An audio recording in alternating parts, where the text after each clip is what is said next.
நம் ஆண்டவர் இயேசு கிறிஸ்துவின் நாமத்தினால் மகிழ்ச்சியும் சமாதானமும் நம் அனைவரோடும் இருப்பதாக. எரேமியா 17:5-10 முடிய ஆண்டவர் கூறுவது இதுவே: மனிதரில் நம்பிக்கை வைப்போரும் வலுவற்ற மனிதரில் தம் வலிமையை காண்போரும் சபிக்கப்படுவர்.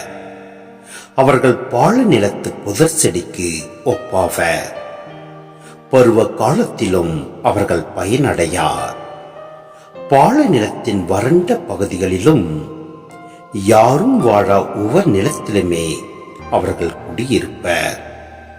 ஆண்டவரில் நம்பிக்கை வைப்போர் பேறு பெற்றோர். ஆண்டவரே அவர்களது நம்பிக்கை. அவர்கள் நீர் அருகில் நடப்பட்ட மரத்துக்கு ஒப்பாவர். அது நீரோடையை நோக்கி வேர் விடுகின்றது. வெப்பமிகு நேரத்தில் அதற்கு அச்சமில்லை. அதன் இலைகள் பசுமையாயிருக்கும்.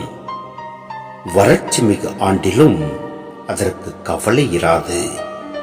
அது எப்போதும் கனி கொடுக்கும். இதயமே அனைத்திலும் வஞ்சகமிக்கது. அதனை நலமாக்க முடியாது. அதனை யார்தான் புரிந்து கொள்வர்? ஆண்டவராகிய நானே இதய சிந்தனைகளை ஆய்பவர், உள் உணர்வுகளை சோதித்து அறிபவர். ஒவ்வொருவரின் வழிகளுக்கும் செயல்களின் விளைவுக்கும் ஏற்றவாறு நடத்துபவர். சிந்தனை: நம் இதய மனத்திலும் வஞ்சகமிக்கது. எனவே நாம் மனிதரில் நம்பிக்கை வைப்பதை காட்டிலும் நம் ஆண்டவரில் நம்பிக்கை வைப்போம். நம் ஆண்டவரில் நாம் நம்பிக்கை வைக்கின்ற போது நாம் நீரோடை அருகில் நடப்பட்ட மரத்துக்கு ஒப்பாவோம். எனவே எல்லா சூழ்நிலையிலும் நம்மை நம் ஆண்டவர் காத்திடுவார். அவரே நம்மை வழி நடத்திடுவார். நாம் எதற்கு அஞ்ச வேண்டும்?